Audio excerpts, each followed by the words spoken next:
fue el proceso que tuviste que hacer o que tuviste que gestionar o las negociaciones que tuviste que hacer y todo para poder hoy llevar al Toluca pues, a la grandeza que merece? No, y también, ¿cuánto llevas en el club? 16 años. Sí, 16 años. O sea, todo lo que has vivido, estuviste en una época muy buena, después en donde Toluca estaba pues, perdido un poco, la Multa. verdad. Exacto, con No, las la hemos multas, vivido no de podíamos todas. ni al repechaje pasábamos, ¿no? Y creo que también viviste todo eso, que es muy importante.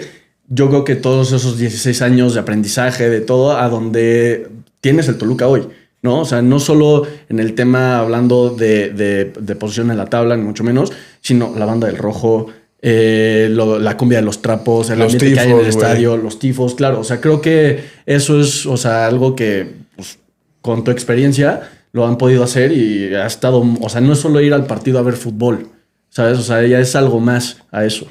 Pues sí, mira, la realidad es que, o sea, yo empecé en el club hace 17 años prácticamente como voluntario. Entonces, digo, la historia, no voy a romantizar aquí, pero la verdad es que es muy larga y obviamente en esos 17 años han cambiado mis funciones muchas veces, ¿no?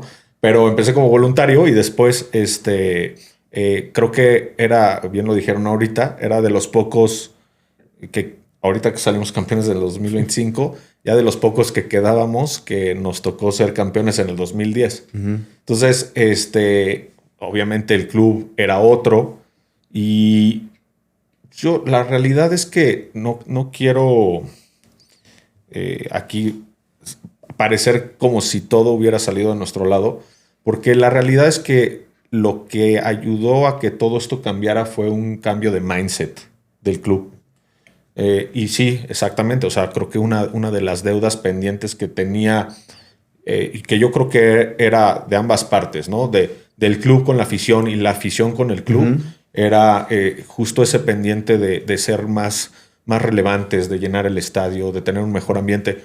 Porque, pues, como lo decías, en la época dorada probablemente había, no sé cuál récord de asistencia había en su momento, porque yo llegué en el 2000, o sea, yo llegué en 2009, me tocó el campeonato del 2010, pero ese fue el último, o sea, yo no viví los anteriores. ¿Y ese campeonato lo viste como voluntario? No, ya estaba como contratado. parte del club, tenía ciertas funciones en el área de marketing, pero lo que sucede es que, pues conforme va pasando el tiempo, pues, uno se va involucrando y te vas dando cuenta, y a mí me sorprendía mucho eso de estar en la ciudad en la que estamos, que si bien de alguna manera puedes ver lo positivo o negativo, ¿no? O sea, estar cerca de la Ciudad de México, que es mucha afición de otros equipos, etcétera, o lo aprovechas, ¿no? O sea, porque hay dos maneras de verlo, ¿no? Y entonces, en esa época, sí el Toluca tenía esa deuda pendiente, siendo un club ganador, porque en el 2010 el club ya tenía 10 campeonatos y en ese momento era el segundo más ganador en la historia de la Liga MX. Sí. Y aún así el estadio no se llenaba con un equipo que no solo hizo historia en el número de campeonatos que logró, sino incluso en la forma que jugaba. No, eso porque ese Toluca era el dueño del balón y jugaba espectacular y ganaba jugando bonito. Entonces, y con ídolos que, o sea, salieron espectaculares como Ciña, Talavera.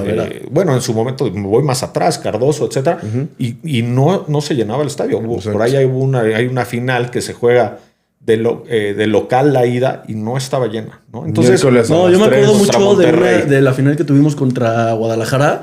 Era impresionante. O sea, detrás de la portería donde está ahorita la banda del rojo, había gente apoyando a las Chivas. ¿Sabes? Claro. Cuando todo era ahí el bofo, y que nos casca ahí, se levantan en esa tribuna a festejar el gol. O sea, no puede ser, ¿sabes? O sea, no. Antes te acuerdas que estaba la perra brava arriba. Sí. Pero ¿sabes qué? Que incluso yo te diría que hace 5 años, todavía esos partidos de estos equipos llamados populares, tú ibas al estadio y veías el 50% con otra camiseta. Sí, claro. Y eso es de hace 5 años apenas. O sea, la realidad es, digo, un poco el contexto y de lo que hablábamos, y te decía ese cambio de mindset. O sea, creo que en el club empezamos a hacer esfuerzos para conectar con la afición, que han dado como resultado esto que estamos viviendo hoy. Tampoco es que hayamos descubierto el hilo negro, pero faltaba conectar con la gente. Y esa era una deuda pendiente. Yo digo de ambas partes porque también faltaba que la gente se fuera un poco más pasional, se comprometiera, que fuera constante, porque también era un tema, ¿no? Que la gente pues, venía a un juego sí, uno no, o solo querían la liguilla, ¿no? Sí. O solo los partidos importantes. No, y hasta en algún momento hubo una polémica ahí alrededor del abono que si antes estaba incluida en la liguilla y después y parecía una decisión monstruosa y desastrosa y ve el resultado hoy, ¿no? Correcto, justamente. Dale. Pues nosotros, tú sabes, hemos ido al estadio muchísimo tiempo y hemos visto también este tema de compromiso con la afición del equipo, güey. Pero no es que hayas descubierto el hilo negro ni nada, pero es una afición súper difícil, yo creo, la del Toluca, güey. Y hoy, ir al estadio es una experiencia poca madre, porque aparte, antes llegabas al partido, terminaba el partido y te ibas. Hoy, alrededor del estadio, pues llegas 2 horas antes, te puedes echar una chela, está el VID Plus o el Club 1917. El Club o sea, ya Victoria. como el Salón Victoria y todo eso. Hay como varias amenidades ya dentro del club, que digo, son nuevas, pero, o sea, han sido atractivas para la afición, güey. Es que al final, y lo hablamos mucho en el día a día, creo que lo primero y lo más importante es entender cómo funciona la afición y cómo es nuestra afición.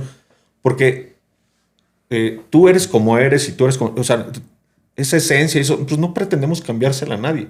El problema es que me parece que desde el club no se había hecho ese esfuerzo de entender cómo es la afición. Porque entenderla no nada más es escuchar y decir, o sea, escuchar un poco, leer...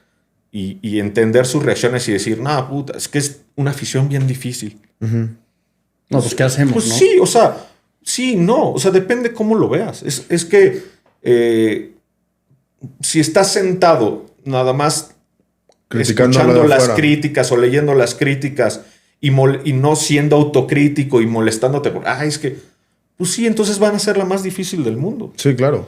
Pero pues, si te pones manos a la obra, los lees, los escuchas, estás al pendiente, antenas bien paradas, o sea, y empiezas a detectar que hay manera de conectar con la gente independientemente de cómo sea. Sí. Y hay que entender cómo es el Toluco, cómo es el aficionado, cómo es incluso la ciudad, o sea, hay una serie de variables que responden a que un aficionado o cualquier persona a nivel de consumo reaccione. Entonces, sí entendemos cómo es el aficionado y es un trabajo que hemos hecho, pero, y lo decimos en las reuniones y yo me acuerdo que de repente, y seguro no tiene ni 3 semanas de alguna acción que hayamos hecho, que al equipo de trabajo siempre les digo, acuérdense, hay que motivar a la gente, hay que empujarla a que reaccione un poquito. Y sí sucede, o sea, tratamos de dar esos motivadores. Justo pasaba, ¿no? Ahorita con el partido de Dallas. Que jugamos el primer partido de Leagues Cup, ganamos, luego perdimos de último minuto sí. En Los Ángeles y que un poco el nervio también era, o sea, se sentía ese ánimo de, puta, a lo mejor ya quedamos descalificados de la Leagues Cup y decíamos, ¿y vendrá la gente al partido contra Dallas o no? Y decíamos, hay que, o sea... Y eso no, y vi el post, lo subieron casi a las 12 de la noche, a las 11:40, 11:30, que dijeron, mañana tenemos una cita en el estadio, lo esperamos todos ahí. Exacto. No, pero es que yo siento que había que motivarlos y además estábamos esperando a ver qué pasaba en los partidos Claro. O sea, en los partidos. Pero si algo nos enseñó entonces dijimos, Toluca... vamos a... O sea, y por eso salió esa hora, porque no acostumbramos publicar a las 12 de la noche. O sea, porque si hay una parrilla de contenidos que está planeada, etcétera... Pero pues, de repente con el equipo pasan estas cosas, tenemos que reaccionar muy rápido y decir, motivemos a la gente a que venga mañana. Y es un poco el esfuerzo que estamos tratando de hacer con todo. No nada más es un tema de social media, sino cada acción que nosotros hacemos está pensada en el aficionado y siempre decimos, vamos a hacer esto, pero, o sea, hay que dar un golpe sobre la mesa y que la gente vea que el club hace una cosa, inmediatamente está haciendo otra, y está haciendo otra, y está haciendo otra. Pero es que toda es en beneficio del correcto. Si te gustó este contenido, te invitamos a que nos sigas en nuestras redes sociales de Cadena Azul y El Queñito Podcast. Danos like.